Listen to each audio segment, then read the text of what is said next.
On a eu un Grand Prix de Monaco dantesque. Nous serons aux 24 heures du Mans cette semaine. C'est parti pour l'émission Auto Hebdo. Et oui, Grand Prix de Monaco dantesque, comme je vous le disais, bonjour à toutes et à tous. Bienvenue dans cette émission un petit peu particulière. Comme vous le constatez, je crois que c'est la première fois que vous me voyez à ce poste-là. Je suis bien accompagné puisque Hugues est avec moi, je ne suis pas tout seul. Une nouvelle composition, là je suis le Adil Rami de l'équipe. Exactement, le réserviste fidèle, je suis fier d'être ici. On fait tourner, mais en tout cas, on va quand même évidemment parler avec beaucoup de sérieux et un petit peu de légèreté forcément de ce qui s'est passé ce week-end, ce qui va aussi se passer le week-end prochain. Je vais commencer par te demander comment tu vas, Hugues. Ça y est, c'est la première fois qu'on est dans cette disposition-là. Donc comment en profiter ? Très bien, l'équipe est dépouillée de ses journalistes, mais c'est pour une bonne raison. Parce qu'on a une très grosse semaine qui nous attend au Mans, donc ça ne peut être qu'une bonne nouvelle. Et oui, Michael, évidemment, vous le savez, c'est un local de l'épreuve, si on peut dire, donc il est déjà dans la Sarthe, il était évidemment présent, notamment lors du pesage de la journée test. Donc il nous a rapporté quelques petites infos, quelques petites indiscrétions. Avant ça, on va parler forcément de Monaco, c'était l'événement principal de ce week-end, le week-end qui vient de se dérouler là du côté effectivement du Rocher. Alors on a eu un Grand Prix de F1 assez dingue, on a eu aussi de la monoplace forcément qui s'est déroulée là-bas, mais on va parler F1 avec tout d'abord quand même, on va se focus sur la victoire de Kimi Antonelli, Kimi Antonelli qui devient donc le plus jeune victorieux de l'histoire donc, du Grand Prix de Monaco à 19 ans. 9 mois et 13 jours, c'est bien ça. Il bat donc le record de Lewis Hamilton. Tiens d'ailleurs, est-ce que tu sais quel âge avait Lewis Hamilton lorsqu'il a gagné le Grand Prix en tant qu'ancien, du coup plus jeune, on est plus vainqueur. que 10... Alors si tu veux, j'ai des propositions, histoire de J'en tente une avant et après tu me dis où je me place. Je t'écoute. Je vais tenter un 21 ans et 7 mois. Ah, il avait un peu plus. C'est ça qui est fort, parce que l'écart avec Antonelli est énorme. Je vais te faire 3 propositions, soit 22 ans, 4 mois et 18 jours, soit 23 ans, 4 mois et 18 jours, ou bien 23 ans, 8 mois et 18 jours. La première pour moi. Eh bien non, il avait 23 ans, ah oui, donc il y a 4 mois et 18 jours. Ouais. Donc il y a un écart effectivement de plus de 4 ans. Tu te rends compte, c'est quand même assez incroyable. Un peu moins de 4 ans, mais en tout cas 4 ans. Bon, on va revenir un petit peu sur cette victoire-là. Déjà, qu'est-ce que tu as pensé de ce Grand Prix qui était chaotique, si on peut dire. Mais si on se concentre sur la victoire, on attendait Ferrari aux avant-postes, notamment grâce au châssis. On en parlait un petit peu la semaine dernière. Mais Antonelli nous a fait mentir. Tu l'avais un petit peu pressenti quand Antonelli restait au top. C'est bizarre parce que, en fait, en quittant le Canada, surtout en voyant, bon, on va pas en reparler, les erreurs au Canada, je m'attendais, j'aurais pu prédire sans aucune information, je voyais Antonelli perdre un peu son sang-froid. Monaco, c'est les murs, donc t'es beaucoup plus rapidement à la limite. Je le voyais vraiment un peu lâché, et au final, il m'a vraiment choqué. Parce que on va pas parler trop vite encore une fois, c'est un de ses week-ends les plus propres. Oui. Il est irréprochable sur cette... Alors que c'est vrai on aurait pu attendre beaucoup d'erreurs. Non mais tu fais bien de le dire, on sort de 2 week-ends quand même qui ont donné lieu à des grands prix intéressants sur le plan nous spectateurs, qui a été quand même difficile à gérer pour les pilotes parce qu'il s'est passé beaucoup de choses. 2 fois Antonelli gagne, donc on rappelle les statistiques importantes, c'est la 5e victoire de suite de Kimi Antonelli en F1. La statistique aussi c'est que s'il gagne la semaine prochaine du côté de Barcelone, il égalera George Russell au nombre de victoires en carrière, ce qui est quand même exceptionnel de ce point de vue. Il a commencé à gagner cette année, Kimi. Et puis surtout, il surpasse un champion du monde, un septuple champion du monde, Lewis Hamilton, qu'on attendait certainement plus haut au vu des essais libres. Et Ferrari, d'ailleurs, même qu'on imaginait plus haut de manière générale cette année. En tout cas, ce week-end, pardon. À la fin du Canada, quand Leclerc, alors même qu'il dit que la course est terminée, que c'est son pire week-end de la saison, enfin de sa carrière, tout ça, et il dit par contre la voiture sera meilleure à Monaco. Et je me dis, mais en fait, je trouve ça dingue parce que je suis habitué à le voir avec un discours assez humble, très calme, très non, on va pas parler trop vite, tout ça. Et là, de dire à 2 semaines d'un Grand Prix, non, mais la voiture sera meilleure, je me suis dit, ah ouais, donc il y aura vraiment quelque chose. Je me demande si c'est un épiphénomène ou si on va voir plus de ce genre de performance au reste de la saison. Effectivement, Ferrari, c'est très, très, très impressionnant. Et on en parlera plus tard, notamment dans le face-à-face, mais est-ce que ça pourrait pas nous permettre de voir d'autres écuries gagner plutôt que les Mercedes, notamment un certain septuple champion du monde qui attend sa prochaine victoire depuis un bon moment. T'as raison, on va en parler un petit peu plus tard, mais j'allais dire, on peut un petit peu parler des dynamiques de ces 2 écuries, Mercedes et Ferrari, parce que c'est vrai qu'Antonelli, en ce moment, gagne tout, c'est clair. Il est impressionnant. Toto Wolff a dit quand même à la fin, il n'y aura pas que des victoires, soit entendu cette année ou dans sa carrière. Je pense qu'il fait ça aussi un peu pour tempérer Antonelli, mais déjà, si on se concentre là-dessus, déjà, je trouve Antonelli calme. C'est-à-dire que il le dit, le discours qu'il a eu juste après, il sortait de la voiture, interview vraiment d'après-course, il dit le travail n'est pas fini. C'est-à-dire que pour lui, c'est même pas une finalité. À 19 ans, 9 mois et 13 jours, désolé, mais c'est quand même une maturité extraordinaire de la part d'Antonelli. S'il garde ce sang-froid, et je pense que ça vient surtout de son entourage, s'il est très bien entouré avec Peter Bonington, avec Toto Wolff, ça peut partir sur... Il va continuer de les enchaîner, ses records de précocité. Et puis quand bien même il enchaîne pas, il en a sous le pied encore. C'est-à-dire que si vraiment la série s'arrête, il y aura certainement d'autres victoires. Les chiffres de la DUO sont sortis, avec Mercedes vont bénéficier d'améliorations. Donc alors voilà, c'est vrai que visiblement Red Bull serait le moteur le plus en avance. Mercedes qui bénéficierait de 2% d'amélioration encore, Ferrari 4 si je ne dis pas de bêtises. Honda serait autour de 6 à 8. Donc là pour le coup ça confirme ce qu'on imaginait. Mais Mercedes ne serait pas le moteur dominant, donc c'est vrai que c'est la surprise un petit peu de ce début de semaine. On verra ce que ça peut donner dans les prochains jours, semaines, justement les prochains Grands Prix. On parlait de Lewis Hamilton et de Kimi Antonelli le vainqueur. On peut parler de leurs coéquipiers qui n'ont pas du tout vécu le même week-end. La semaine dernière, Lewis Hamilton qui nous disait que c'était le meilleur week-end qu'il avait vécu avec Ferrari, Leclerc qui disait que c'était certainement le pire. Là, Leclerc qui, encore une fois, ne termine pas un Grand Prix de Monaco alors qu'il était plutôt bien parti pour bien performer. Qu'est-ce qui s'est passé ? Après, il le dit, c'est encore une fois assez étonnant, autant d'honnêteté et de transparence dès l'incident, mais quand il dit tout de suite, non, c'est pas de ma faute. C'est vrai, c'est vrai que c'est rare. Ça m'a beaucoup étonné à la radio. En effet, on peut pas trop lui en vouloir, c'est la faute des freins, de l'asphalte, peu importe ce que c'est. C'est dommage pour Leclerc parce que il était maudit entre guillemets à Monaco, il avait pas de très bons résultats à domicile, il avait su redorer son image en remportant une victoire. C'est compliqué. C'est compliqué de voir que depuis que Lewis Hamilton est arrivé, on fait la comparaison entre les deux et on s'attend à ce que y en a quand même un, c'est le bébé Ferrari en fait, il est accompagné par l'écurie. Oui, parce que si ça vous a échappé, Lewis Hamilton est actuellement le dauphin du championnat du monde, il est deuxième, il est passé même devant George Russell, on va en parler George Russell. Pour terminer sur Charles Leclerc, effectivement 2 informations que tu nous as délivrées un petit peu comme ça. D'abord la piste, c'est vrai qu'apparemment la raison du drapeau rouge, le drapeau rouge qui est intervenu en fin de piste, c'est pas à cause de l'accident de Leclerc, c'est à cause du fait que la piste commençait à se dégrader à l'endroit où Lance Stroll et lui du coup ont glissé et se sont mis dans le mur tout simplement à cet endroit-là. La deuxième information, c'est les freins. Tu disais, effectivement, Ferrari, le concepteur des freins, c'est Brembo. Donc les freins, c'est toujours Brembo, que ce soit pour Lewis Hamilton ou pour Charles Leclerc. Seulement, il y a des éléments, on va dire, du système de freins qui auraient été modifiés du côté du garage de Lewis Hamilton pour aller vers le système de frein, en tout cas une partie des pièces du système de frein qu'il utilisait chez Mercedes. Ce qui n'est pas encore le cas de Charles Leclerc. D'où le fait qu'il ait sous-entendu le fait qu'il y avait des différences. Ça, c'est la première chose. Et puis, on peut glisser vers George Russell. George Russell qui a vécu un week-end très difficile, que ce soit en qualification, que ce soit en course, évidemment que ce soit en termes de performance, mais aussi en termes de pénalité. Que se passe-t-il du côté de George Russell ? Alors que pourtant, Monaco n'est pas spécialement un circuit sur lequel George Russell a des difficultés. En fait, je pense qu'il y a beaucoup du mental qui va jouer, et malheureusement, c'est pas le genre de scénario dans lequel ça s'améliore. Non. C'est souvent le genre d'histoire où ça va faire un effet boule de neige. On a eu des rumeurs avant Monaco de clause dans le contrat de Russell qui ferait que s'il est derrière Antonelli à la trêve estivale, il pourrait être contractuellement sorti de l'écurie pour être potentiellement remplacé par Max Verstappen. C'est pas le genre de choses qu'on veut avoir dans la tête, alors que de l'autre côté du garage, Antonelli, il est chouchouté, bercé et on le disait tout à l'heure, bien entouré, donc ça fait reforme derrière. Évidemment, c'est le genre d'information contractuelle qu'on prend avec des pincettes, mais c'est sûr que par contre, là où George Russell, pour le coup, moi, m'inquiète un petit peu dans l'attitude, c'est que j'aime pas les pilotes qui disent tout va bien alors que c'est évident que tout va pas bien. Et c'est l'attitude qu'il a, c'est ça. Et donc j'ai du mal à comprendre sa stratégie médiatique. Je pense qu'il est profondément touché. D'ailleurs, il l'a dit après le Grand Prix de Monaco qu'il était vraiment abattu pour le coup par rapport surtout au scénario. On va être honnête parce qu'effectivement en termes de performance, il était pas si à la rue que ça. Il était quand même très pressant, même derrière Isaac Hadjar notamment. Il a été bien bloqué derrière le Français pendant beaucoup de tours. Mais c'est vrai qu'en termes de dynamique, on s'attendait à ce qu'il soit dominant. Les Grands Prix passent et comme tu dis, il ne revient pas, mais surtout on a l'impression que ça s'empire. Et c'est ça qui est un peu inquiétant en termes de dynamique, c'est qu'il y en a un qui prend la confiance et qui du coup forcément est chouchouté par son équipe, il n'est plus le dauphin du championnat. Moi je suis désolé, mais je trouve que c'est l'information principale de ce week-end, c'est que les Mercedes ne sont pas devant, étant donné la domination outrageuse en début de saison, ça paraissait improbable de voir Hamilton deuxième à ce stade-là de la saison. On verra comment ça va suivre pour Russell. Justement, on abordait le sujet des pénalités, ça va être la deuxième question que je vais te poser. Est-ce que tu sais combien il y a eu de pénalités ? qui ont été délivrés dans ce Grand Prix. Parce que mine de rien, on a eu quand même des pénalités de temps. Il y en a plus par rapport à pilote, plein de choses. Voilà, c'est ça. Il y a eu évidemment les excès de vitesse dans la voie des stands, il y a eu notamment les comportements. Pour non-respect d'application de la pénalité. Oh non, là je suis perdu. Il y a eu les comportements sous drapeau jaune, etc. Bon, si tu veux, je te donne la réponse, comme ça on fait ça. Au hasard, je lance un 30. Beaucoup moins que ça. Ok, quand même. Quand même. Non, on est à 11.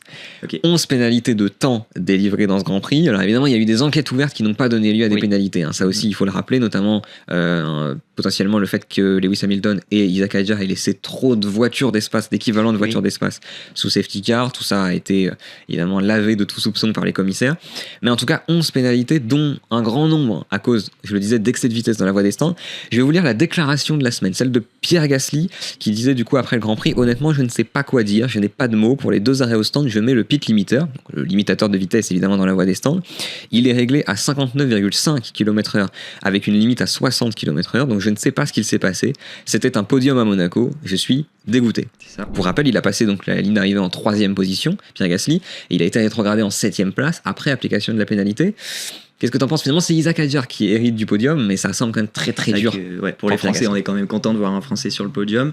Et c'est un peu paradoxal parce que tu le disais, il passe le pit limiter et on voit le on-board où il est au rupteur dans la voie des stands. Donc en fait, on se dit, si Alpine va à la FIA en montrant ces images, qu'est-ce que la FIA va dire?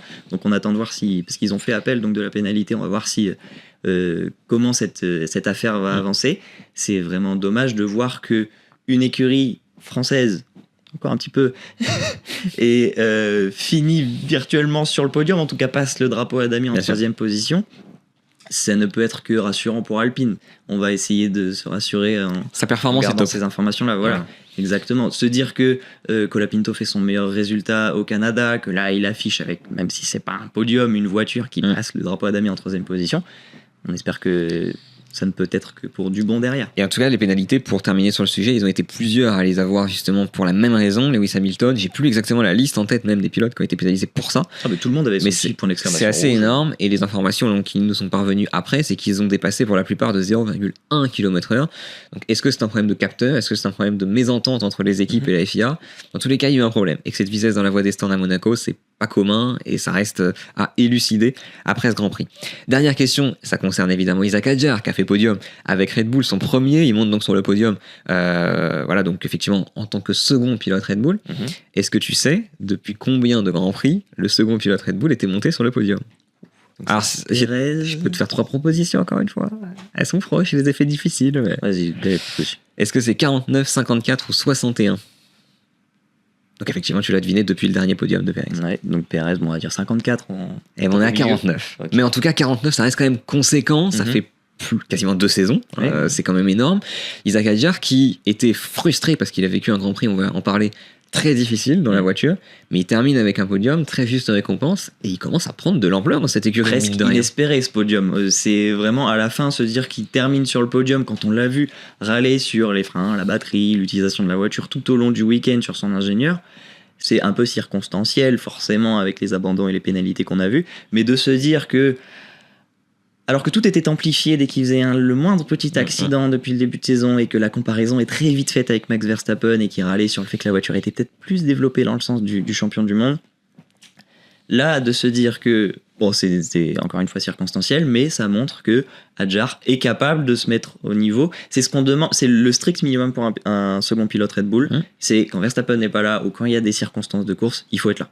C'est ça. Donc là, il le fait. Il le fait. Et il fait P3 en qualif quand Verstappen se met dans le mur à Melbourne contre son gré. Là, il fait P3 en course lorsque Verstappen cale. Donc effectivement, tu le dis, il est performant. Et puis, il le disait pour la petite anecdote un peu plus légère, il ne pensait pas partager un jour un podium avec Lewis Hamilton, qui est son idole. C'est vrai que c'est beau, c'est une belle histoire. Il avait commencé le week-end dans le mur justement en FP1, donc ça reste quand même encore une fois une très belle remontée pour rattrapage, très important. Évidemment qu'il faudrait qu'il se tempère, Isaac Hadjar, mais néanmoins ça fait aussi partie du pilote et ça fait partie de cette envie absolue de gagner quelque part. Est-ce que ça participe pas un petit peu à cette remontée? C'est ça, c'est que si on fait le comparo avec d'autres pilotes jeunes sur la grille, donc je pense à Antonelli, c'est juste pas la même mentalité. Non. Mercedes, c'est ce qu'on disait, le berceau, on accompagne, on aide, on câline, on console, tout ça. Red Bull, c'est un peu plus brut. On va attendre de toi tout de suite des résultats, tout de suite d'être au niveau. Je pense à son accident donc, dans le Tour de formation l'année dernière, le premier Grand Prix de la saison, quand Helmut Marko critiquait le fait qu'il soit allé pleurnicher dans les bras du père d'Hamilton. C'est la façon de gérer les pilotes Red Bull. On leur demande de ne surtout pas montrer d'état d'âme, de tout de suite être opérationnel. Donc si c'est pas une mauvaise chose en fait qu'il ait ce caractère, qu'il soit exigeant envers lui-même, tant qu'il est respectueux envers les autres, qu'il sait assumer quand c'est aussi de sa faute, tant que ça ne lui pose pas de problème dans ses performances. C'est ça. On disait qu'il partageait donc le podium avec Lewis Hamilton, son idole. On va parler de Lewis Hamilton pour refermer le chapitre F1. Ça va être notre face-à-face de la semaine. Alors face-à-face, on n'a pas trop le choix. Là, pour le coup, on y est déjà. Donc là, pour le coup, il n'y a pas de problème. Lewis Hamilton remportera-t-il un Grand Prix cette année avec Ferrari? Et oui, la question se pose. On va donner un petit peu nos arguments. Il finit deuxième. C'est son 3e podium déjà avec Ferrari. Lui qui avait eu plus de 19 ou 20 podiums, je crois. 20 courses, sans podium avec Ferrari.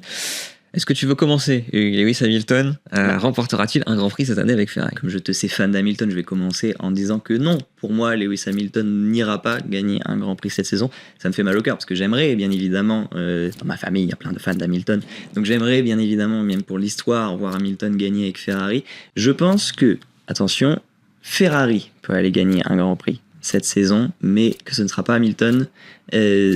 Si le développement de la voiture, et c'est bizarre de dire ça quand on voit le week-end à Monaco, mais si le développement de la voiture commence à se rapprocher de la Mercedes, voire à les dépasser, voire être la meilleure voiture du plateau, pour moi c'est Leclerc qui va chercher cette voiture, parce que cette saison est tellement serrée, et on le voit avec les différences, je pense, il y a un millième à un moment en Q1 entre Verstappen et Antonelli. Si ces écarts sont si serrés, parmi les pilotes Ferrari, j'en vois qu'un seul capable d'aller surpiloter la voiture, d'aller apporter ce supplément d'âme et d'aller chercher ce qui va permettre de décrocher une victoire, et c'est Charles Leclerc. Eh ben écoute, tu m'offres la transition, effectivement je ne peux pas dire non. Oui, pour moi Lewis Hamilton va gagner au moins un Grand Prix avec Ferrari cette année. En termes de dynamique, eh bien moi je vais aller dans le sens inverse de ce que tu viens de développer, ça s'est un petit peu inversé. Alors évidemment Charles Leclerc n'est pas du tout fini avec Ferrari cette année et il performera, je le pense. Par contre, le fait que Lewis Hamilton presse de plus en plus le leadership, on va dire même d'état d'esprit dans l'équipe, arrive à emmener l'équipe avec lui, arrive à montrer aussi que c'est lui qui performe. Il a 41 ans, tu te rends compte, Kimi Antonelli est né quand il a commencé la Formule 1 et il arrive quand même à faire P2 du Grand Prix. Donc pour toutes ces arguments-là, et puis aussi par rapport à son coup de volant, en fait, il montre qu'il n'a rien perdu de son niveau et que toutes ces années à être un peu plus en difficulté, c'était une année de transition mentale, une année aussi de gestion de cette nouvelle réglementation. Donc là, il est dans une réglementation qui lui plaît plus, une voiture qui lui plaît plus, une voiture qu'il est capable de développer. Donc je pense pour toutes ces raisons que Lewis Hamilton va avoir au moins une opportunité de le faire, parce que Mercedes ne sera pas infaillible à mon sens, et qu'Antonelli non plus, étant donné son très jeune âge. Je pense qu'on peut se rejoindre sur un point, c'est le fait qu'on aimerait voir d'autres victoires que les évidemment, Mercedes. C'est sûr. En tout cas, les batailles, peu importe le vainqueur, mais à chaque fois qu'il y ait des batailles en piste, et idéalement avec plusieurs constructeurs. On va refermer donc le chapitre F1 pour migrer vers la suite. On va commencer déjà à réfléchir à l'avenir, notre avenir notamment, parce que cette semaine, eh bien, vous allez nous voir beaucoup, notamment dans le paddock du Mans. Vous allez nous voir dans la Sarthe. Vous allez certainement avoir des vidéos, que ce soit sur les réseaux sociaux d'Auto-Hebdo, sur la chaîne YouTube, où on sera directement depuis le paddock du Mans. Alors Michael, évidemment, qui était à la journée test, nous a rapporté quelques informations. Il a pu notamment parler avec des pilotes. Alors parmi les enjeux justement de ces 24 heures du Mans, de cette édition des 24 heures du Mans, eh bien, on a l'arrivée de Genesis en hypercar. L'année dernière, c'était Aston. Les petits nouveaux, Aston qui d'ailleurs, pour la petite anecdote, a fait le meilleur temps des tests. Alors, est-ce que ça veut dire grand-chose? Bon, voilà, on va pas se mouiller. En tout cas, factuellement, c'est Aston Martin qui a fait le meilleur temps des tests ce dimanche. Genesis qui arrive donc en nouvel arrivant, mais qui a quand même des pilotes d'expérience dans son effectif, et notamment André Lotterer, qui n'est pas n'importe qui au Mans et qui entame le projet, qui nous en parle justement de ce nouveau défi et de la motivation avec laquelle il engage ce nouveau défi. Très content d'être ici au Mans, c'est toujours un énorme plaisir de retrouver cet endroit magique, mythique, même si on n'a pas encore conduit, mais oui, aller sur la piste, c'est encore un autre niveau. Rouler avec des protos au Mans, les vitesses sont tellement élevées, et surtout avec une nouvelle voiture, une nouvelle équipe, c'est vraiment incroyable de pouvoir participer et contribuer au développement d'une nouvelle équipe, de mettre les choses en place. On est encore en train de grandir, en train de se développer, mais on a fait des bonnes perfs à Imola, on a terminé la course, on a fait nos premiers points à Spa, donc on est vraiment motivés. Mais c'est sûr que ça ne va pas être facile, notre premier Le Mans, on va essayer d'être à l'arrivée, on a une approche humble, il faut qu'on emmagasine le maximum d'informations, d'expériences pour le futur, pour créer une bonne fondation, pour avoir un team qui sera très fort dans le futur.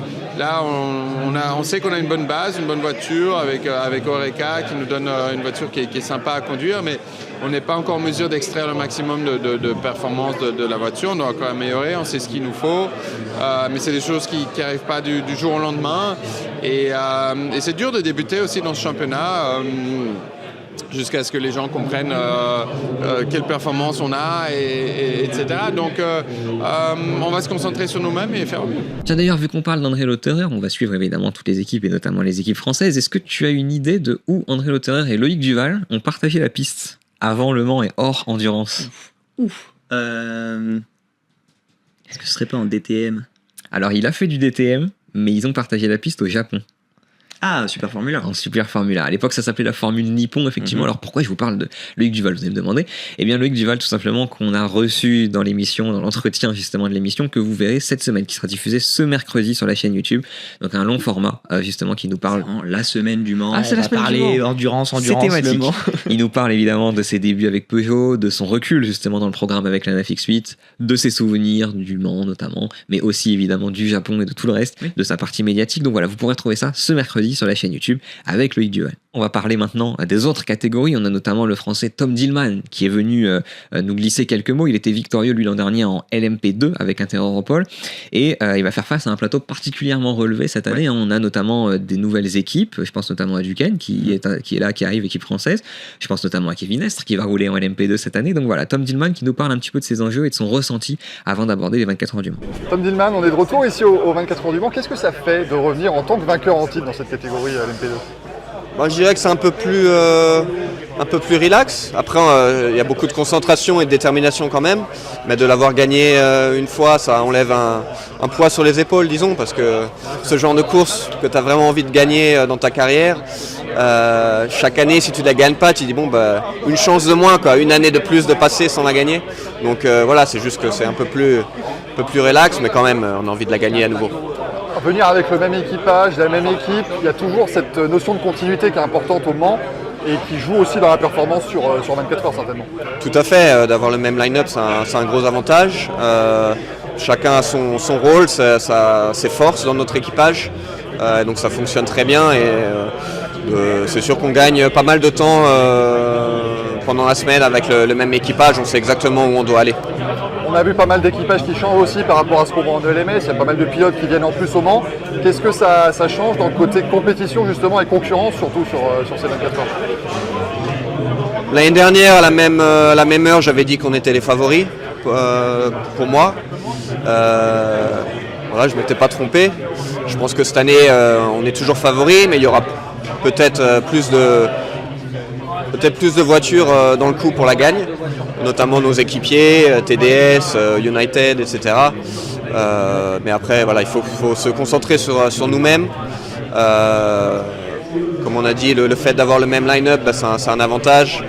Et on va essayer de faire comme l'année dernière. Et puis on aura bien sûr les LMGT3 avec beaucoup de pilotes rookies, notamment au Mans. Alors, pas que en LMGT3. D'ailleurs, tiens, je te pose la question avant de lancer notre dernière interview. À ton avis, combien y a-t-il de rookies, de primo-participants aux 24 heures du Mans? Alors quand même, je te donne l'information, il y a 62 équipages avec 3 pilotes par équipage. À ton avis, comme ça, à la louche, combien est-ce qu'il y a de première participation? Ah, c'est pas facile, hein. Ah ouais. Franchement, une trentaine? t'es pas loin. Il y en a 41. Ok. C'est quand même beaucoup. Oui. C'est quand même beaucoup. Ça montre aussi qu'il y a quand même aussi beaucoup de pilotes qui s'essayent. Je parlais de Duquesne tout à l'heure. Il y a notamment Richard Verschoor en P2 qui sera rookie alors qu'il a une grosse expérience notamment en monoplace. Mais là, en l'occurrence, on parle de la P3 et notamment de Giuliano Alesi, le fils de l'ancien pilote de Formule 1 qui sera au rendez-vous avec Team Qatar by Iron Lynx et qui nous en parle justement de ses ressentis avant ses premières 24 heures du Mans. C'est une course mythique que j'ai vue depuis tout petit en grandissant. Les photos, les histoires. J'ai accompagné mon père aussi en 2010 quand il avait fait Le Mans. Donc d'être ici en tant que pilote, pour moi, c'est quelque chose de... C'est un honneur. Ça va pas être facile, donc c'est bien évidemment le sommeil, c'est important, mais aussi d'être proche avec l'équipe, proche avec les fans, comprendre exactement ce qu'il faut faire, ce qu'il faut pas faire, les procédures, le run plan. À la fin, c'est une course très différente en termes de planning comparé à d'autres courses, mais ce qui est sûr, c'est que l'objectif ne change pas. Notre objectif, c'est de bien mettre tout ensemble de performer quand il faut performer. Et bien évidemment de ne pas faire d'erreur, car ici l'erreur ne pardonne pas. C'est toujours en plus d'être ici avec quand même de l'expérience avec la voiture. Après, le règlement de la LM GT3, c'est toujours un petit peu différent. Il y a 2-3 petites différences. Donc ça, c'est sur lequel il va falloir que je fasse attention. Mais sinon, pour l'instant, la voiture, je la connais. Donc du coup, c'est juste d'apprendre le circuit et de là d'améliorer et de voir jusqu'où on peut aller. Alors nous n'avons pas tout traité, bien sûr, on n'a pas parlé de toutes les équipes, impossible sur un format aussi court, mais bien sûr, comme je vous l'ai dit, on y sera dans le paddock du Mans, donc vous aurez des on aura interviews. toute la semaine pour parler de tout ce on pourra parler de toutes ces équipes, et notamment, vous vivrez une semaine un petit peu particulière, notamment avec aux côtés de Valentin, aux côtés de Hugues, mais surtout aux côtés de Philippe Sino. Je te laisse un petit peu expliquer ce qui va se passer, parce que ça va être la dernière d'Alpine au Mans, et on a décidé de la rendre spéciale. Exactement, tu l'as dit, c'est donc la dernière d'Alpine aux 24 heures du Mans. Puisqu'ils arrêtent leur programme Endurance. Et pour l'occasion, nous allons vivre cette semaine dans les coulisses de l'écurie, mais du point de vue de Philippe Sino, qui est team principal de l'écurie. Donc qu'est-ce que c'est qu'une semaine aux 24 heures du Mans quand on est patron, on va dire, d'une entité pareille? On va vivre bien évidemment les essais qualificatifs, l'hyperpole, la course et notamment la nuit. Ça va m'intéresser de voir qu'est-ce qui se passe. Mais en fait, il y a plein d'histoires à raconter, donc j'ai même pas envie de faire la liste. Juste branchez-vous sur les réseaux sociaux d'Auto-Hebdo, suivez ça toute la semaine, on va beaucoup s'amuser. On sera dépendant évidemment de ce qui se passera, mais c'est ça aussi qui est excitant, c'est qu'on va voir ce qui va se passer, ce qui va se dérouler. En tout cas, toute la semaine, vous pourrez suivre tout ça. Nous y serons. On referme donc le chapitre du Mans avant de le rouvrir dans quelques jours, vous avez bien compris. Mais on termine cette émission quand même par le MotoGP. Il n'y a pas eu que du 4 roues ce week-end. Et puis on terminera par tout simplement le chiffre de la semaine.